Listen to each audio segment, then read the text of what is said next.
Hi everyone, this is Peter McPhail with Lifestyle Properties of Maine. Thanks for joining us on another episode of Maine's Fairs and Festivals. Today we are in Machias, Maine, covering the Blueberry Festival. Some of the things you will see on today's episode, you will see Maine's largest black fly. You heard me right, Maine's largest black fly. So if there's young viewers watching, I just want to caution, you may want to have them leave the room. But we'll have a blueberry pie eating contest, there's a 5K run, all kinds of cool stuff. One of the unique things about this particular festival is the Blueberry Musical. And that is written and directed by the extremely talented Gene Nichols. And I was fortunate enough to get a chance to interview Gene. But the musical, to me, I'd give it 5 stars out of 5 stars. Absolutely amazing, my favorite part of the festival. So Gene I was able to interview with him, as I said, and he is a fascinating musician, an incredibly interesting person. So we're going to kick off today's episode going right to that interview. So everyone, I am with Gene Nichols, and I am just blown away by Gene's been gracious enough to let us tour his home here and all the musical instruments that he has.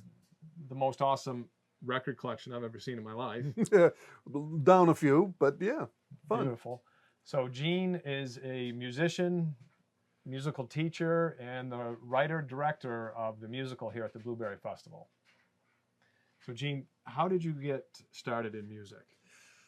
Well, let's see. It would be listening to my mom's records back home, and then didn't really know that music was going to happen until maybe 4th grade.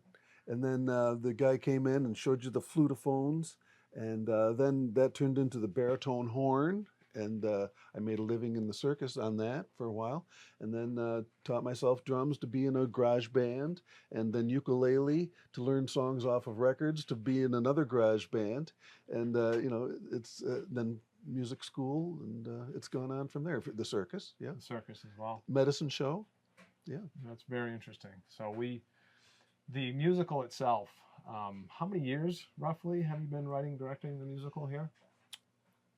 The musical itself is 30, 40 years old. Okay. And I came in the mid 80s and helped out with writing a few in the late 80s, early 90s. Mm-hmm. And while the main folks were away in Thailand. And then other people came in to direct and write, and I was in the pit band for 20, 30 years, 20 anyway. And so now this is my first chance back since then to be totally in charge of one. And this is the record of Washington County, and I've been thinking about it maybe since October, November, and so never a moment goes by when I'm not spinning the gears trying to figure out what happens next. So 10 months of planning. Yeah, and writing, parody lyrics. It started off obsessing over Gordon Lightfoot's Wreck of the Edmund Fitzgerald. And so I started writing parody lyrics to the record of Washington County. And I had maybe 20 lines per song, and just to do as a intro to other songs. But then all of that got cut, and so I came up with like 70, 80 different song parody lyrics, and we'll end up with maybe 30 or 40 of them in this show. So the festival, I think, how many shows? I know we're going to the one tonight, Friday night. Good. We did a Wednesday night, technically a open dress rehearsal. Last night was the first full on performance. So we're halfway in, two down, and Friday night and Saturday night to go. And we're really happy with the way it's come together. Everybody thought, oh no, this is going to last 5 hours or something, but no, it's an hour 40. And if you can handle an hour 40 of church pews on a cushion, yeah, I think you'll be entertained real well. I am super excited for tonight, and I know how busy you are. So when you agreed to do this interview, I can't thank you enough. Today I'm just sort of like trying to recover from the 10 months, of energy, and so I'm glad you timed it today. It was good timing, and the actors in the musical. I don't know if that's the right word to use as actors, but They're singers, some of whom are even reluctant to get up to the microphone, but you goad them and push them on. We have that was the problem with the last one. They tried to put it together the last couple of years since COVID, but like so much else in COVID, it's hard to get people to do anything anymore. right. And so they fell through, and those people who've been writing it for decades just said, we can't do it with the amount of support we've got. But we've got 12 singers and 3 judges.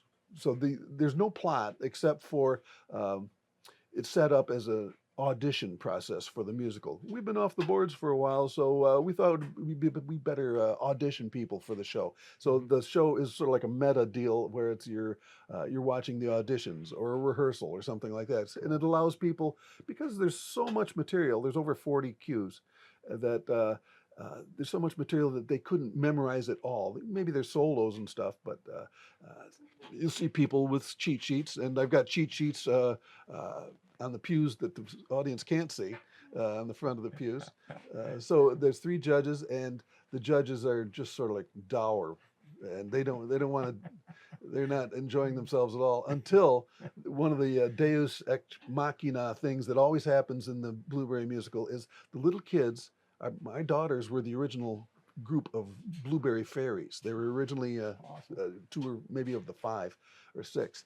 And so now we've got Blueberry Fairies and Blueberry Ninjas who come in near the end and weave their magic spells, and all of a sudden it softens the judges' hearts, and that's the cool finish. Awesome. Hope I didn't spoil any the deals. Well, this will be produced after. This will come out after the show, so we're good. Non-spoiler alert. Non-spoiler alert there, folks. So, Gene, again, I am super excited about the show tonight, and I can't thank you enough for taking the time to sit down with us today. Oh, absolutely. I'm glad you had a safe trip from Bangor. Thank you so much, Gene. Good. See you tonight. The Wild Blueberry Festival musical. This is the record of Washington County. Hey, did any support of praise that's communication? And the band leader has before a frank their evaluation. Rock like the Downy Star. Welcome to up that big up. Your chances are slimmer now because it's happening all over. Pandemic is how we got downsized. Everyone's in distress. Downsized. It's Maine. Like Pennsylvania or Oklahoma. This is Maine.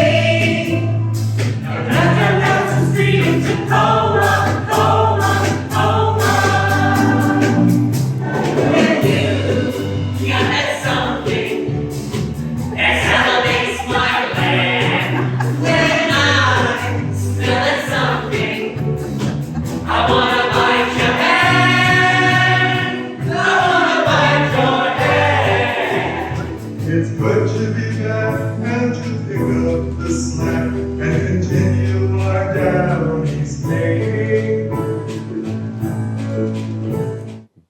I hope you enjoyed that interview with Gene as much as I did. It has been a foggy, rainy 3 days here in Machias, but that does not stop people that like to run. And so we're going to head over now and check out the 5K road race. We'll catch the beginning of that. So let's go check it out. Hey everyone, it's Saturday morning. We are getting ready for the 5K Blueberry Run, and they have a 1 mile fun run. You can see the vendors behind me. We'll hit them later on today, but let's go catch the start of the race.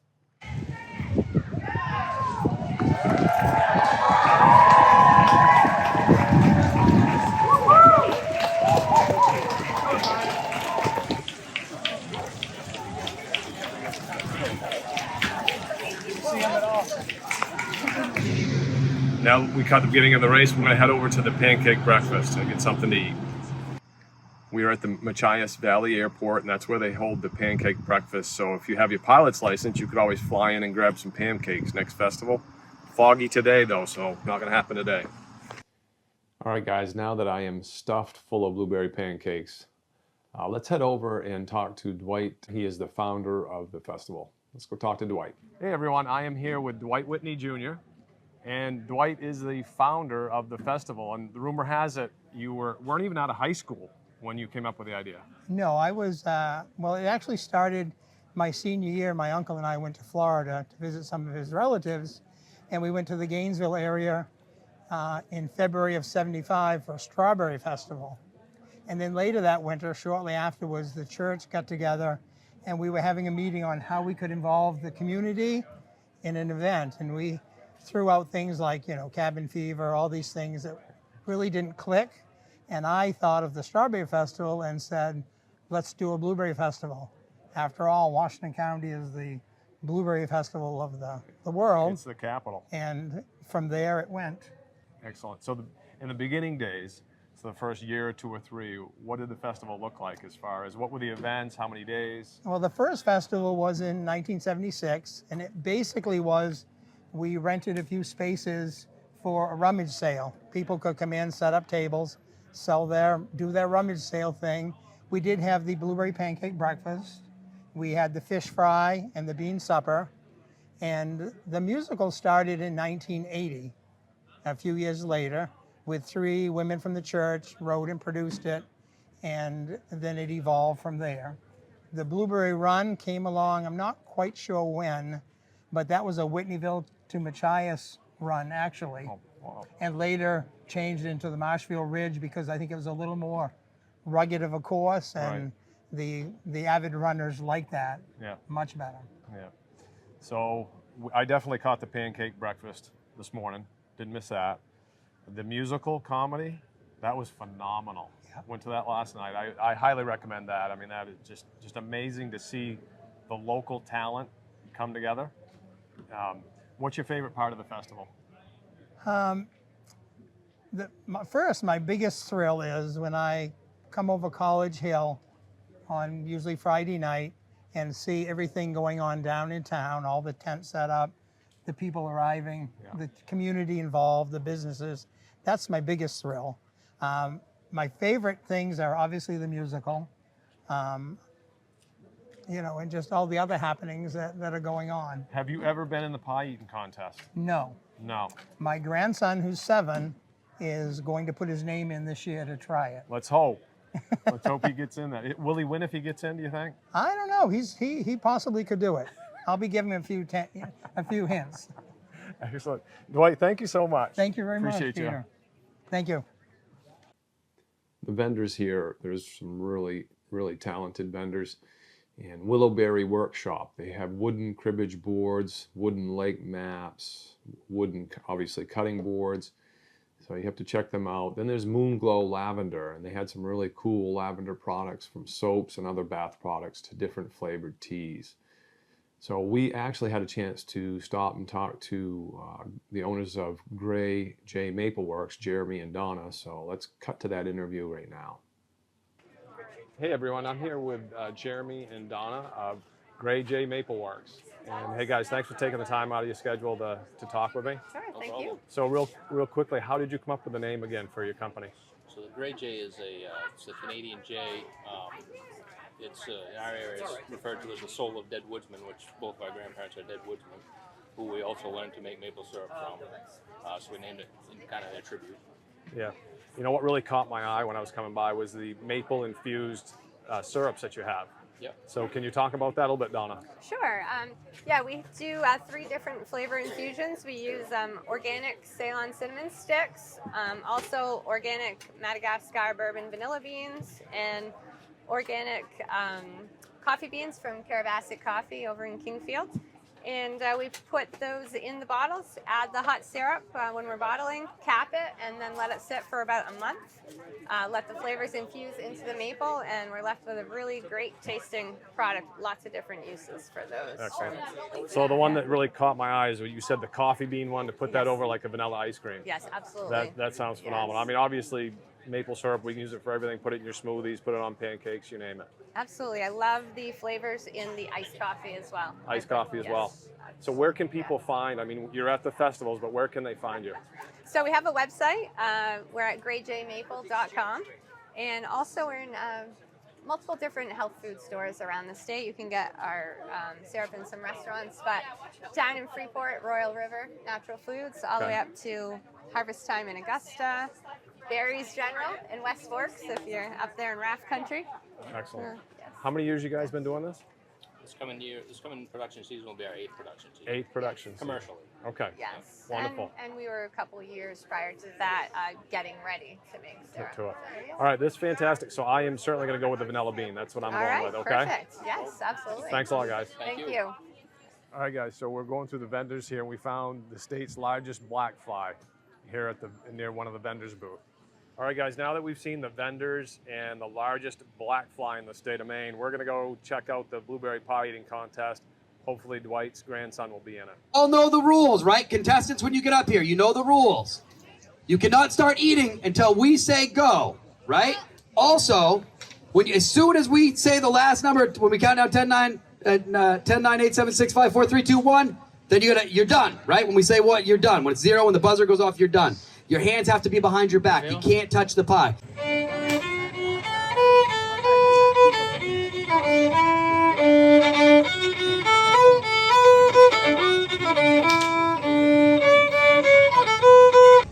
The winner by a single berry, pretty close. The winner by a single berry, Kai Mahar.